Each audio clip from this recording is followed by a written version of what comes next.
Hello everyone, welcome to Vishnu Smart Info channel and this is Mallikarjun Rode. ఈ రోజు నుంచి మనం zoology ఇంకా ఆర్గానిక్ కెమిస్ట్రీ క్లాసెస్ స్టార్ట్ చేయబోతున్నాం. సో మన ఛానల్ యొక్క మెయిన్ మోటో ఏంటంటే ఎవరికైతే హిందీ అండ్ ఇంగ్లీష్ నేషనల్ లాంగ్వేజెస్లో కానీ ఇంగ్లీష్లో కానీ అర్థం కాని వాళ్ళకి ఈజియర్గా తెలుగులో తెలంగాణ ఆంధ్రప్రదేశ్ స్టేట్ రెసిడెంట్స్ తెలుగు స్టూడెంట్స్కి అర్థమయ్యేటట్టు ఈజీ విధంగా చాలా సింప్లిఫైడ్ వేలో చెప్పడానికి మన ఛానల్లో టీచర్స్ ముందుకు వచ్చేస్తున్నారు. సో దాంట్లో నేను జువాలజీ ఇంకా ఆర్గానిక్ కెమిస్ట్రీ నాకు ఎక్స్పీరియన్స్ ఉన్న నాలెడ్జ్ ప్రకారం ఆర్గానిక్ కెమిస్ట్రీ ఇంకా జువాలజీని ఎలా చెప్పాలి, యాక్చువల్గా నా నీట్ ప్రిపరేషన్ అప్పుడు నేను జువాలజీని ఎలా చదివాను, ఆర్గానిక్ కెమిస్ట్రీ బేసిక్స్ ఎలా తెలుసుకుంటే మీకు 15/15 నీట్లో పర్ఫెక్ట్గా ఆర్గానిక్ చేయగలుగుతారు.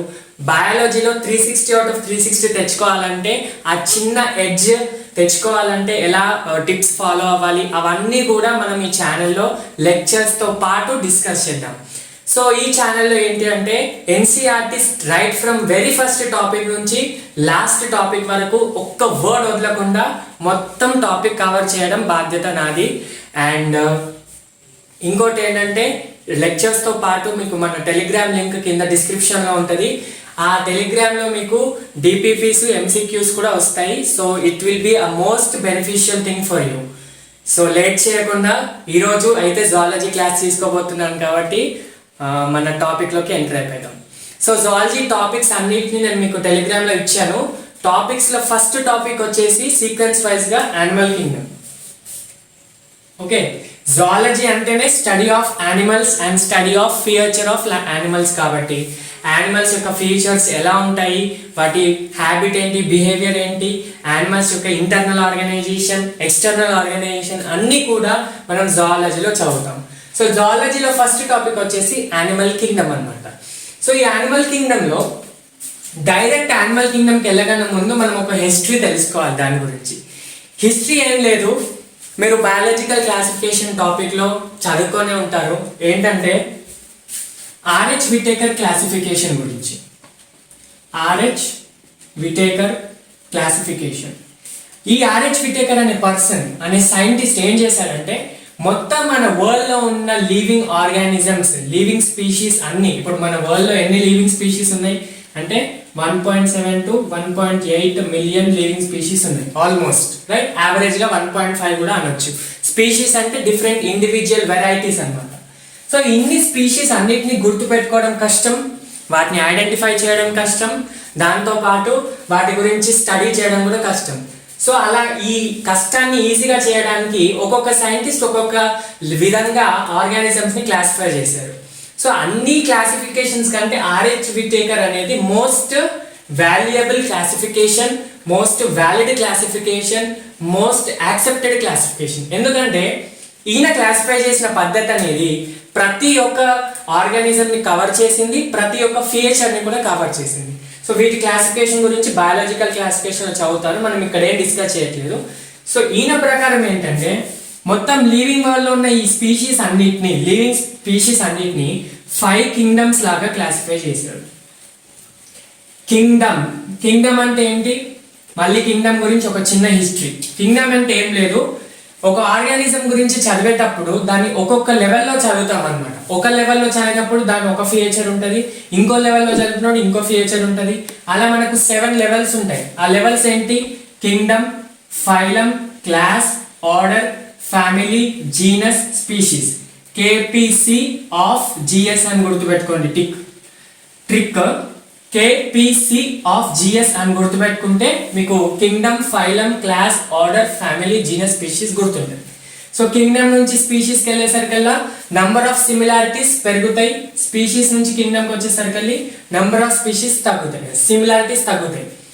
సో 5 కింగ్డమ్ క్లాసిఫికేషన్లో మొత్తం 5 కింగ్డమ్స్ అని చెప్పాను కదా. ఏమేమి కింగ్డమ్స్ వస్తాయి? ఫస్ట్ కింగ్డమ్ వచ్చేసి మొనిరా, సెకండ్ వచ్చేసి ప్రొటిస్టా, థర్డ్ వచ్చేసి Fungi, fourth Plantae, fifth Animalia. Nothing but మన topic animal kingdom. This Animalia is nothing but our topic animal kingdom. మొనిరాలో ఉన్న మెంబర్స్ ని మొనిరన్స్ అంటారు, ప్రొటిస్టాలో ఉన్న మెంబర్స్ ని ప్రొటిస్టన్స్ అంటారు. ఇప్పుడు ఇండియాలో ఉన్న వాళ్ళని ఇండియన్స్, అమెరికా ఉన్న వాళ్ళని అమెరికన్స్, సిటీలో ఉన్న వాళ్ళని సిటిజన్స్, ఎలాగో Monerans, Protistans, Fungi members, plants, animals. Okay, so ఇప్పుడు ఈ కింగ్డమ్ గురించి మనం డిస్కస్ చేయబోతున్నాం. సో ఈ కింగ్డమ్ లో అన్ని ప్రోకారియోటిక్ ఆర్గానిజమ్స్ వస్తాయి. ఇక్కడ నుంచి ఇవన్నీ eukaryotic organisms. Except Monera, all four kingdoms include eukaryotic organisms. What are eukaryotic organisms? Eukaryotic అంటే ఏంటి? ఇక్కడ చూడండి,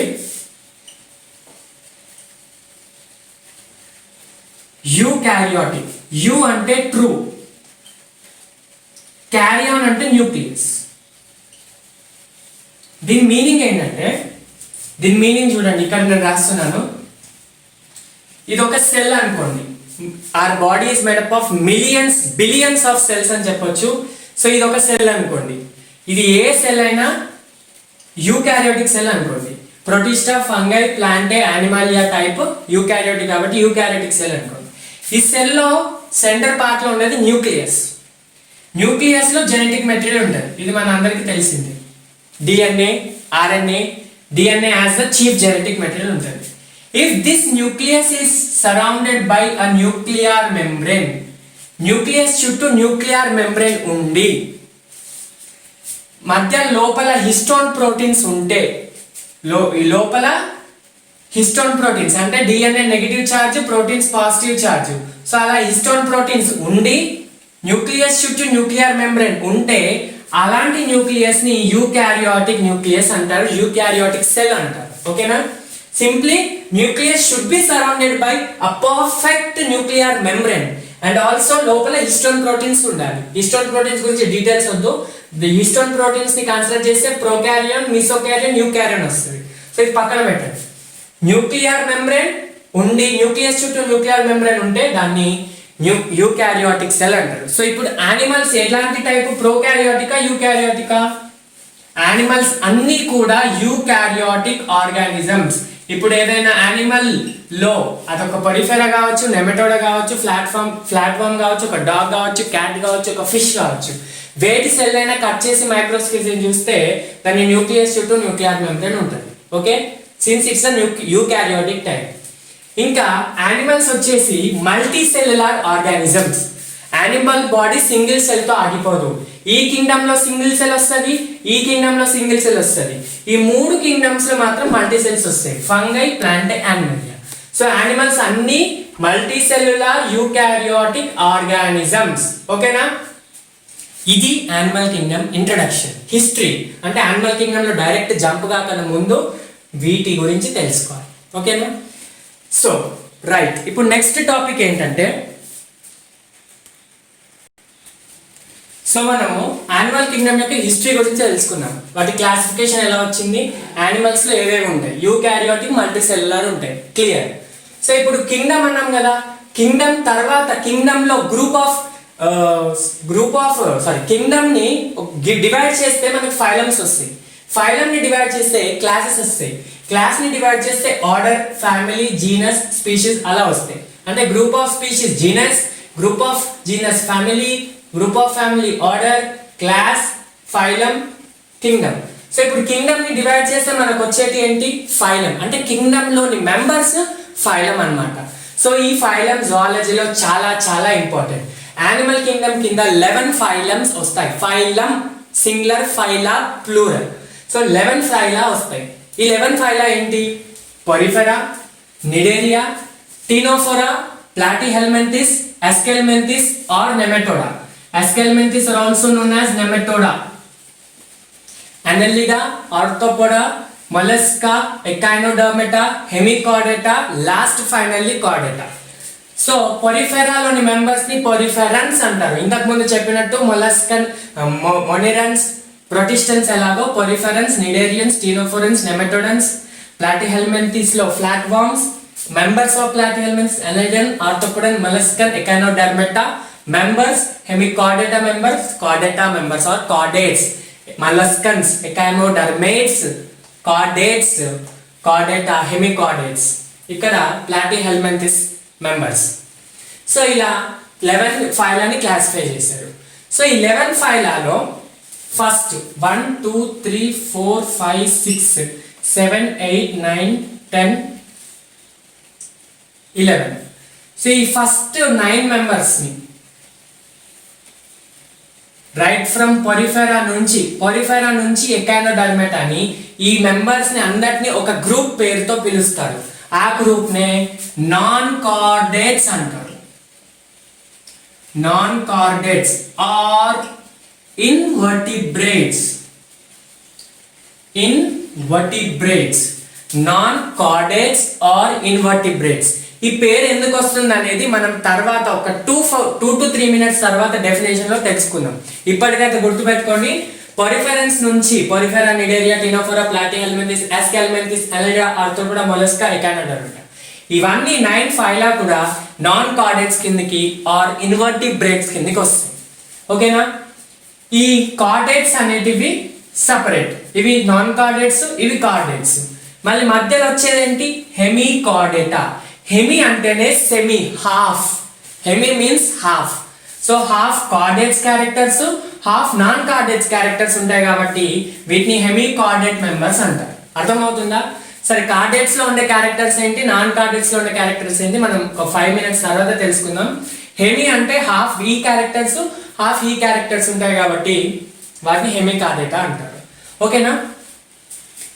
సరే, ఈ అన్నిటి గురించి ఇండివిజువల్ ఫైలం, యానిమల్ కింగ్డమ్ అంటే ఈ ఫైలమ్స్ కదా.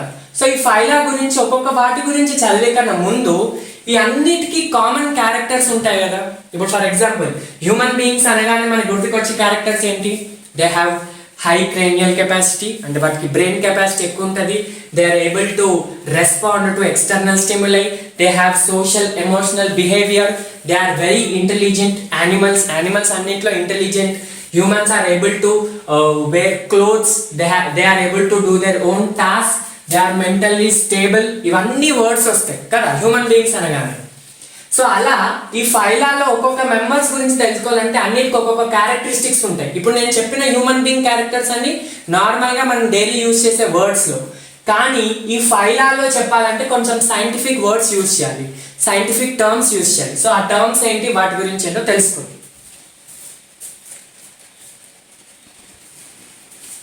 ఇప్పుడు మనం క్యారెక్టర్స్ అని చెప్పాం కదా, అంటే ఫండమెంటల్ బేసిక్ క్యారెక్టర్స్ అని చెప్పాం కదా. సో అలా క్యారెక్టర్స్ లో ఫస్ట్ క్యారెక్టర్ వచ్చేసి level of organisation. First feature వచ్చేసి level of organisation. Level of organisation అంటే ఏం లేదు, ఆ యానిమల్ బాడీ ఏ లెవెల్లో ఆర్గనైజ్ ఉంది అంటే సెల్యులార్ లెవెల్కి ఆగిపోతుందా, లేదంటే టిష్యూస్ కూడా ఫామ్ చేస్తుందా, టిష్యూస్ కాస్త కాంప్లెక్స్ ఆర్గన్స్ ఫామ్ చేస్తాయా, ఆర్గన్స్ కాస్త ఆర్గన్ సిస్టమ్ ఫామ్ చేస్తుందా. సో ఇలా ఆర్గనైజేషన్ గురించి మనం తెలుసుకోవాలి. అంటే యానిమల్ బాడీ ఎక్కడి వరకు ఆర్గనైజ్ ఉంది, ఎక్కడి వరకు అది స్ట్రక్చర్ గా ఫామ్ అయి ఉంది అని తెలుసుకుంటాం. సెల్లా, tissue, organ system. So first వచ్చేసి cellular level of organisation. In these organisms, ఈ ఆర్గానిజమ్స్ లో దీస్ యానిమల్స్ అన్ని మల్టీ సెల్యులర్ అని చెప్పాం కదా, ఇది ఒకటి మైండ్ లో గుర్తుపెట్టుకోండి. యానిమల్స్ అన్ని కూడా మల్టీ సెల్యులార్ ఆర్గానిజమ్స్. ఓకేనా? సో ఈ cellular level of organisation animals లో cells are arranged into loose aggregates. Aggregates అంటే గ్రూప్స్. ఓకేనా? And they do not form tissues. Tissues will not be form. ఈ ఆర్గానిజమ్స్ లో సెల్యులార్ లెవెల్లో సెల్స్ అనేటివి loose cells aggregates లాగా form అవుతాయి. ఇప్పుడు చూడండి, ఇదొక ఆర్గానిజం అనుకోండి, ఇదొక సెల్ అగ్రిగేట్, ఇదొక సెల్ అగ్రిగేట్, ఇదొక సెల్ అగ్రిగేట్. అగ్రిగేట్ అంటే గ్రూప్. ఇది ఎలా ఫామ్ అయింది? లూజ్ గా ఉందా, కాంపాక్ట్ గా ఉందా? లూజ్ గానే ఉంది. అంటే ఆర్గనైజేషన్ కాంప్లెక్సిటీ లేదు, అందుకే ఇవి టిష్యూస్ ని ఫామ్ చేయట్లేదు. సార్ మరి ఎందుకు కాంప్లెక్సిటీ లేదు? రీజన్ ఏంటంటే వీటిలో సెన్సరీ అండ్ నర్వ్ సెల్స్ ఉండవు అన్నమాట. సెన్సరీ ఇంకా నర్వ్ సెల్స్ ఉండవు. Due to the absence of sensory and nerve cells, they do not exhibit any complexity. So ఈ ఒక్కొక్క గ్రూప్ ఆఫ్ సెల్ ఒక్కొక్క సెల్ ఫంక్షన్ చేస్తారు. ఫర్ ఎగ్జాంపుల్ కోయినోసైట్స్, పినాకోసైట్స్ అనుకోండి. కోయినోసైట్స్ స్పాంజెస్ లో కోయినోసైట్స్, పినాకోసైట్స్ ఇంకా వేరే సెల్స్, అలా గ్రూప్ ఆఫ్ సెల్స్ ఒక్కొక్క function. Choanocytes will line spongiosele, pinacocytes will line pinacoderm, so ఇలా కొన్ని డివిజన్ ఆఫ్ లేబర్ ఎగ్జిబిట్ చేస్తాయి. డివిజన్ ఆఫ్ లేబర్ అంటే ఒక్కొక్క గ్రూప్ ఆఫ్ సెల్ ఒక్కొక్క ఫంక్షన్ చేస్తుంది అనమాట. ఇది సెల్యులార్ లెవెల్. సెల్యులార్ లెవెల్కి ఎగ్జాంపుల్ వచ్చేసి పొరిఫెరెన్స్. నేను ఇక్కడ మీకు చార్ట్ రాశాను, సీక్వెన్స్ రాశాను. ఈ ఎగ్జాంపుల్స్ ని మనం బ్లైండ్ గా గుర్తుపెట్టుకోవాల్సిన అవసరం లేదు. ఈ సీక్వెన్స్ గుర్తుంది అనుకోండి, ఈ సీక్వెన్స్ ప్రకారం లెవెల్ వచ్చేస్తాయి examples. So first members Poriferans exhibit cellular level. Next tissue level వచ్చేసి నిడేరియన్స్ టీనోఫోర్స్ ఎగ్జిబిట్ చేసి. టిష్యూ లెవెల్ ఏంటి, దీనికి కొంచెం ఆపోజిట్. ఇక్కడ ఏంటి లూజ్ అగ్రిగేట్స్ కదా, టిష్యూస్ లో ఏంటంటే కాంపాక్ట్ అగ్రిగేట్స్ అన్నమాట. అంటే these will form tissues. First tissue exhibit చేసే ఆర్గానిజమ్స్ ఏవి, నిడేరియన్స్ అండ్ టీనోఫోర్స్. వీటిలో tissues will perform different various functions అన్నమాట. వీటికంటే ఇవి మొత్తం కొంచెం ఎక్కువ కాంప్లెక్స్. ఎందుకు, వీటిలో కొంత మోతం సెన్సరీ అండ్ నర్వ్ సెల్స్ ఉంటాయి. కొంత మోతంలో సెన్సరీ ఇంకా నర్వ్ సెల్స్ ఉంటాయి. సో ఆ సెల్స్ ఉండడం వల్ల వీటి మధ్యలో కనెక్షన్ ఎక్కువ ఉంటుంది, కమ్యూనికేషన్ ఎక్కువ ఉంటుంది. అందుకే కాంపాక్ట్ నేచర్ ఎక్కువ ఉంటుంది అనమాట. అర్థమవుతుందా? డన్. నెక్స్ట్ ఆర్గాన్ లెవెల్ కి ఎగ్జిబిట్ చేసే example Platyhelminthes. Organ level examples వచ్చేసి ప్లాటిహెల్మింథిస్. ఓకేనా? ఈ సీక్వెన్స్ వస్తే ఎగ్జాంపుల్ వస్తుంది. Cells Poriferan, tissues Cnidaria Ctenophora, organ ప్లాటిహెల్మింథిస్.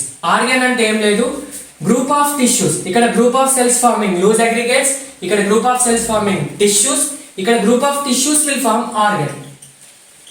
Group of tissues will form and organ. Organ అంటే ఏంటి, ఎగ్జాంపుల్ లివర్, హార్ట్, లంగ్స్, ఇవన్నీ ఆర్గానే. కానీ వీటిలో అంత పెద్ద ఆర్గాన్స్ ఏమి ఉండవు. ఒక అలిమెంటరీ ట్యూబ్, అలిమెంటరీ కెనాల్, అలా ఆర్గన్స్ ఫార్మ్ చేస్తాయి అంతే. వీటిలో హార్ట్, లివర్, లంగ్స్ ఏమి ఉండవు. నేను మనకి ఎగ్జాంపుల్ చెప్పాను. ఓకే, దీనికి ఎగ్జాంపుల్ వచ్చేసి ప్లాటిహెల్మింథిస్. నెక్స్ట్ అది మోర్ కాంప్లెక్స్ వచ్చేసి ఆర్గాన్ సిస్టమ్. ఇక్కడ group of tissues organs form చేస్తున్నాయి కదా, ఇక్కడ group of organs organ system ని ఫార్మ్ చేస్తాయి. ఎగ్జాంపుల్ చూడండి, group of organs organ system అంటే ఎగ్జాంపుల్ చూడండి, respiratory system. Respiratory system, system అంటే ఏంటి, గ్రూప్. రెస్పిరేటరీ సిస్టమ్ లో ఏమేమి ఆర్గన్స్ వస్తాయి, లంగ్స్ వస్తాయి, బ్లడ్ క్యాపిలరీస్ వస్తాయి, ట్రేకియా వస్తుంది, బ్రాంకై వస్తుంది, బ్రాంకియోల్స్ వస్తాయి. సర్క్యులేటరీ సిస్టమ్ అనుకోండి, heart, blood capillaries, tissues, blood, ఇవన్నీ వస్తాయి. డైజెస్టివ్ సిస్టమ్ అనుకోండి, alimentary canal, liver, pancreas, సలవరీ glands, మన గాల్ బ్లాడర్, ఇవన్నీ కూడా వస్తాయి. రిప్రొడక్టివ్ సిస్టమ్ అనుకోండి, reproductive ducts, glands, tubes, reproductive accessory ducts, అలాంటివి వస్తాయి. సో సిస్టమ్ అంటే గ్రూప్ ఆఫ్ ఆర్గన్స్ అన్నమాట. వీటికి ఎగ్జాంపుల్ ఇక్కడ నుంచి ఇక్కడ వరకు, అస్కెల్మెంథిస్ నుంచి కార్డేటా వరకు, Aschelminthes, Annelida, Arthropoda, Mollusca, Echinodermata, Hemichordata, Chordata, ఇవన్నీ కూడా వీటిలో ఎగ్జాంపుల్. సో ఇది first character, level of organisation. You can capture the screenshot. Next character వచ్చేసి, ఫస్ట్ లెవెల్ ఆఫ్ ఆర్గనైజేషన్ అయిపోయింది కదా, ఇప్పుడు నెక్స్ట్ క్యారెక్టర్ వచ్చేసి సిమెట్రీ. సిమెట్రీ అంటే మీనింగ్ ఏంటి, మనం యానిమల్స్ లోనే కాదు, ఇది ప్లాంట్స్ లో యూజ్ చేయొచ్చు. ఇన్ఫాక్ట్ నాన్ లివింగ్ ఆర్గానిజమ్స్ లో కూడా ఈ ప్రాపర్టీ యూజ్ చేయొచ్చు. సిమెట్రీ అంటే మీనింగ్ ఏంటి, the ability to cut and body into 2 equal halves. ఏదైనా బాడీ, అది యానిమల్ కావచ్చు, ప్లాంట్ కావచ్చు, ఎక్కడైనా ఈ వర్డ్ యూజ్ చేయొచ్చు. And any body if it is cut into 2 equal halves. 2 equal halves అంటే మీనింగ్ ఏంటమ్మా, ఫర్ ఎగ్జాంపుల్ ఇది లెఫ్ట్ హ్యాండ్ సైడ్ అనుకోండి, ఇది రైట్ హ్యాండ్ సైడ్ అనుకోండి. ఇక్కడ ఏవేవైతే పార్ట్స్ ఉంటాయో, ఇక్కడ ఏవేవైతే ఆర్గనైజేషన్ ఉంటుందో, రైట్ హ్యాండ్ సైడ్ కూడా సేమ్ ఆర్గనైజేషన్ ఉండాలి. సో అప్పుడు వాటిని ఈక్వల్ పార్ట్స్ అంటారు. ఈక్వల్ అంటే మీనింగ్ ఏంటి, ఇక్కడ ఏవైతే ఉన్నాయో అక్కడ కూడా అవే ఉండాలి, అప్పుడే సిమెట్రిక్ అంటారు. లేకపోతే అది నాన్ సిమెట్రిక్ ఆర్ ఎసిమెట్రిక్. అర్థమవుతుందా? సిమెట్రీ అంటే the body can be cut into 2 equal halves. So ఇది సిమెట్రీ ఎక్కడైనా యూజ్ చేయొచ్చు అని చెప్తున్నాను. ఇప్పుడు యానిమల్స్ లో ఎట్లా డివైడ్ అవుతాయి, మన ఫైలమ్స్ ఉన్నాయి కదా, మన వీటికి ఇవేవి ఎగ్జిబిట్ చేస్తే, ఇవేవి ఎగ్జిబిట్ చేస్తే, ఇవేవి ఎగ్జిబిట్ చేస్తే చూద్దాం. ఎసిమెట్రీ అంటే నువ్వు బాడీని ఎలా కట్ చేసినా కూడా,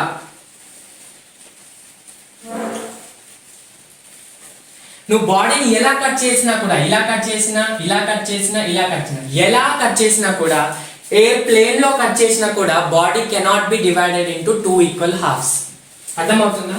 ఒక స్పాంజ్ తీసుకోండి, పొరిఫెరెన్స్ అంటే స్పాంజెస్. సో ఎసిమెట్రిక్ ఎగ్జాంపుల్ ఏంటి? పొరిఫెరెన్స్. నేను ఆల్రెడీ ఇంతకు ముందు చెప్పాను, ఈ సీక్వెన్స్ ప్రకారం ఎగ్జాంపుల్స్ వస్తాయి. First asymmetric example Poriferans. Asymmetry అంటే ఏంటి? బాడీని ఎట్లా కట్ చేసినా, ఈ ప్లేన్ లో కట్ చేసినా, XY ప్లేన్ లో చేసినా, X', Y' లో చేసినా, X', Y' ప్లేన్ లో చేసినా, ఏ ప్లేన్ లో చేసినా బాడీని ఈక్వల్ గా కట్ చేయలేము. ఆ ప్రాపర్టీని ఎసిమెట్రీ అంటారు. ఆ ప్రాపర్టీ ఎగ్జిబిట్ చేసే వాటిని ఎసిమెట్రికల్ యానిమల్స్ అంటారు. ఎగ్జాంపుల్ పొరిఫెరెన్స్. ఆల్ పొరిఫెరెన్స్ కాదు, మోస్ట్ ఆఫ్ అంటే 99% పొరిఫెరెన్స్ అన్ని కూడా ఎసిమెట్రీ. కొన్ని ఫ్యూ వేరే సిమెట్రీ, రేడియల్ సిమెట్రీని ఎగ్జిబిట్ చేస్తాయి. అవి మనం పొరిఫెరా చదివేటప్పుడు నేర్చుకుందాం. Next radial symmetry. రేడియల్ సిమెట్రీకి యానిమల్ బాడీని ఇట్లా కన్సిడర్ చేస్తున్నాం. ఇది సెంటర్ అనుకోండి. I can cut this body into this 2 equal halves in this plane, this plane, this plane, this plane, this plane, this plane, this plane, any plane. ఇట్లా cut చేసిన body 2 equal హాఫ్స్ divide అవుతుంది. ఇట్లా cut చేసిన body 2 equal హాఫ్స్. ఇలా ఇలా ఇలా ఎలా cut చేసినా బాడీ అనేది 2 ఈక్వల్ హాఫ్స్ లాగా డివైడ్ కావాలి. అంటే if the body is cut into 2 equal halves by using any plane. Plane అంటే ఏంటి? ఇట్లా ఈ లైన్ ఉంది కదా, 2 డైమెన్షనల్ లామినా. ఈ లైన్ మన చేతి అనుకోండి, ఈ చేతి స్ట్రక్చర్ ప్లేన్ అనుకోండి. ఇలా కట్ చేసిన డివైడ్ కావాలి. ఇలా అయినా ఇలా అయినా ఇలా అయినా. సో దాన్ని రేడియల్ సిమెట్రీ అంటాం. The body can be cut into 2 equal halves through any plane. Any plane, ఏ ప్లేన్ అయినా. Example next 2. జస్ట్ సీక్వెన్స్ గుర్తు పెట్టుకోండి. నేను ఆల్రెడీ చెప్పినట్టు పొరిఫెరన్ తర్వాత next 2 Cnidarians and Ctenophorans. Okay, Cnidarians and Ctenophorans. Next వచ్చేసి bilateral symmetry. Bilateral symmetry.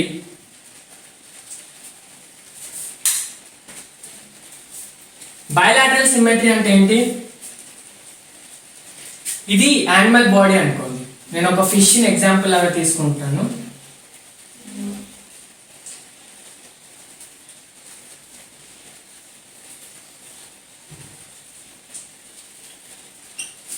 ఇది fish body అనుకోండి, షేప్ చూడొద్దు. ఇది బైలాటరల్ సిమెట్రీ. సిమెట్రీ అంటే ఏంటి? ఇప్పుడు ఈ ఫిష్ ని ఇలా కట్ చేస్తే 2 ఈక్వల్ హాఫ్స్ లెక్క డివైడ్ అవుతుందా? అవ్వదు. ఎందుకు? ఇట్లా కట్ చేస్తే ఈ పార్ట్స్ వేరే, ఈ పార్ట్స్ వేరే. ఇది మొత్తం అబ్డామెన్ కింది పార్ట్ వస్తుంది, థొరాక్స్ పార్ట్ వస్తుంది కదా. సో మనం ఇలా కట్ చేస్తే, అంటే ఈ ఒక్క ప్లేన్ లోనే కట్ చేస్తే ఈ ఫిష్ బాడీ 2 ఈక్వల్ హాఫ్స్ లాగా డివైడ్ అవుతుంది. అర్థమవుతుందా? బైలాటరల్ సిమెట్రిక్ డెఫినేషన్ ఏంటి? ద బాడీ సిమెట్రీ అంటే 2 ఈక్వల్ హాఫ్స్ రావాలి. రేడియల్ అయినా బైలాటరల్ అయినా 2 ఈక్వల్ హాఫ్స్ రావాలి. రేడియల్ లో ఎనీ ప్లేన్, బైలాటరల్ లో only 1 plane. The body can be cut into 2 equal halves by using any one of its plane. ఒక plane తోటి కట్ చేస్తేనే బాడీ 2 ఈక్వల్ హాఫ్స్ లాగా డివైడ్ కావాలి. Example human beings. చూడండి, ఈ బాడీ ఇట్లా కట్ చేస్తేనే డివైడ్ అవుతుంది. Right hand side, left hand side ఏ పార్ట్స్ ఉంటాయో అన్ని ఈక్వల్ గా డివైడ్ అవుతాయి. ఇలా కట్ చేసామనుకోండి, ఇది థొరాక్స్, అబ్డామెన్ ఒక సైడ్ వస్తుంది, కింది పోర్షన్ అంతా ఒక సైడ్ వస్తుంది. అది బైలాటరల్ కాదు, ఈ ప్లేనే బైలాటరల్. దీన్ని మనం ఓరో అబోరల్ యాక్సిస్ అంటాము. వీటిని కూడా ఓరో అబోరో. ఓరో అంటే మౌత్, అబోరో అంటే యానస్. మౌత్ యానస్ నుంచి పాస్ అయ్యే యాక్సిస్ ని ఓరోలో అబోరల్ యాక్సిస్ అంటాము. మనకి ఇప్పుడు అవసరం లేదు. సో ఈ ప్లేన్ నుంచి, ఒకటే ప్లేన్ నుంచి కట్ చేస్తున్నాం కాబట్టి దీన్ని బైలాటరల్ సిమెట్రీ అంటారు. ఎగ్జాంపుల్స్ ప్లాటీ హెల్మెంథిస్ నుంచి కార్డేట్స్ వరకు. Right from ప్లాటీ to Chordata. This is the example for bilateral symmetry. ఓకేనా? Asymmetry, no equal cutting. Bilateral equal cutting in any plane. Radial equal cutting from any plane. Bilateral equal cutting only through one plane. Okay, this is symmetry.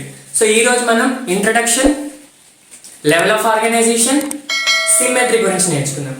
మిగతా characters అంటే సీలోము, embryonic layers, ఇంకా మెటామరిజం, notochord, వీటన్ని గురించి next class లో discuss చేస్తాను. ఇది basics part 1.